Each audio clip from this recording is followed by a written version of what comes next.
প্রতি বছর ঘুরে ঘুরে জুলাই আসবে, 5ই আগস্ট বৈষম্য বিরোধী ন্যায় দাবি নিয়ে যখন বাংলাদেশের মেধাবী উদীয়মান ছেলেগুলো রাস্তায় নেমেছিল, তাদের একটা আশা আকাঙ্ক্ষা নিয়ে যখন রাস্তায় এসেছিল, বৈষম্য দূর হবে, অন্যায় দূরীভূত হবে, ন্যায় প্রতিষ্ঠিত হবে।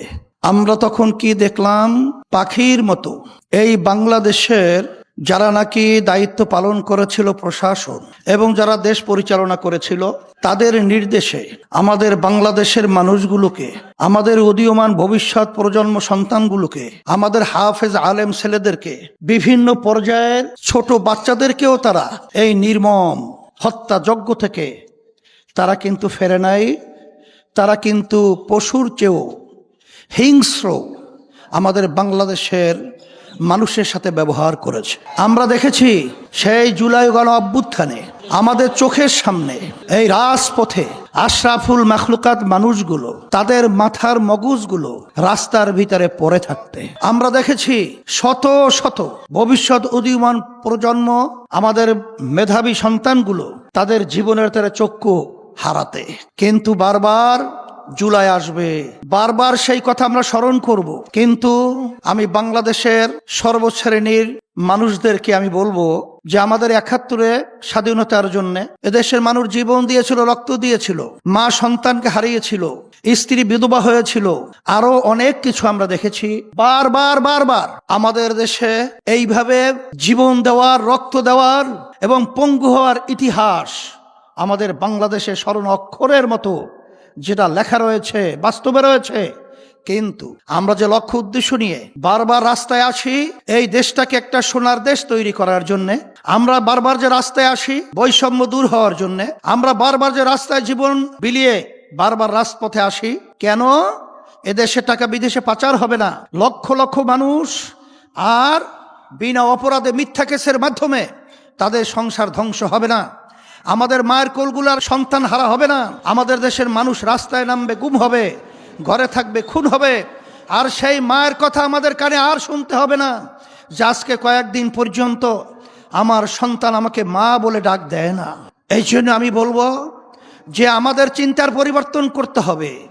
আমি বারবার বলেছিলাম, আজকেও বলছি যে আমরা আমাদের এই ফলকে যখন আমানত হিসাবে যথাযথ জায়গায় আমরা না রাখবো, ততদিন বারবার আমাদের এই জুলাই দেখতে হবে, আমাদের সন্তানগুলো রাস্তায় এরকম ভাবে পাখির মতো মরে থাকতে দেখতে হবে।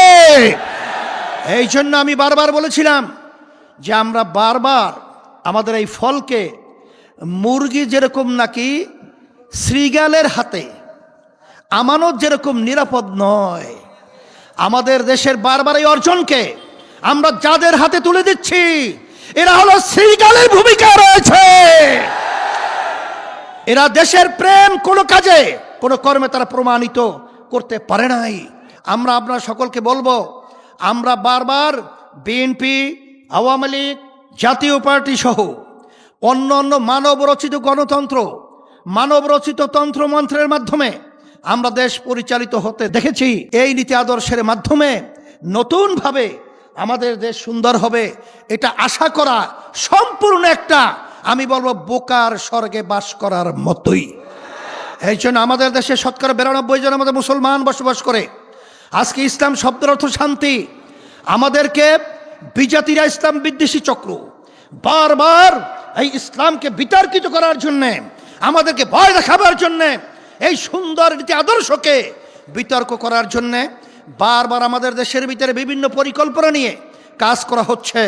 না, ইসলাম এমন এক নীতি আদর্শ, যেই নীতি আদর্শের মাধ্যমে একটা পিঁপড়ার পর্যন্ত তার স্বাধীনতার নিশ্চয়তার গ্যারান্টি রয়েছে।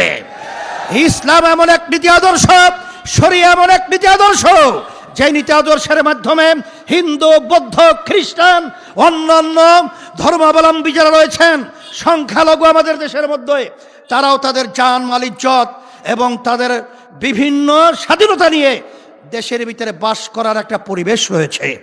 এই জন্য আসেন আমরা এই 5ই আগস্ট গণ অভ্যুত্থানের পরে যে আমাদের সম্ভাবনাময় একটা পরিবেশ তৈরি হয়েছিল, এই যে সমঝোতা করেছিলাম, তার নায়ক আমরাই ছিলাম।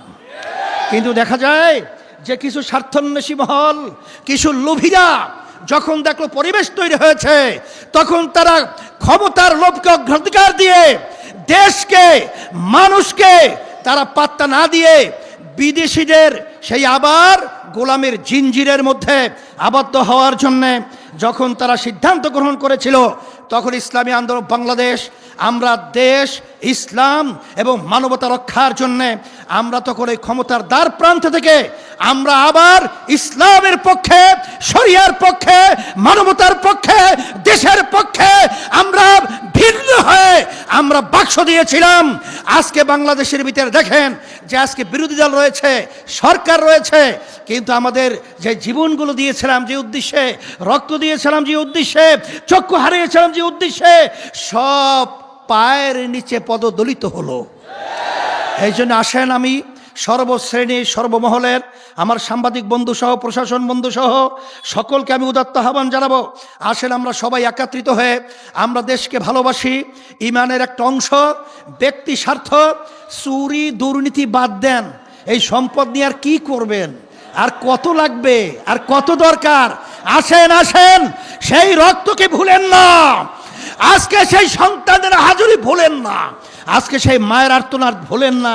সেই জুলাই চেতনায় উজ্জীবিত হয়ে আমাদের দেশকে স্মরণের দেশ গড়ার আহ্বান রেখে আজকে আমরা সেই জুলাই সনদের যে ব্যাপার রয়েছে, আমি বর্তমান সরকারকে বলবো, আমাদের প্রধানমন্ত্রী তিনি বলেছিলেন অক্ষরে অক্ষরে সেটা বাস্তবায়িত হবে।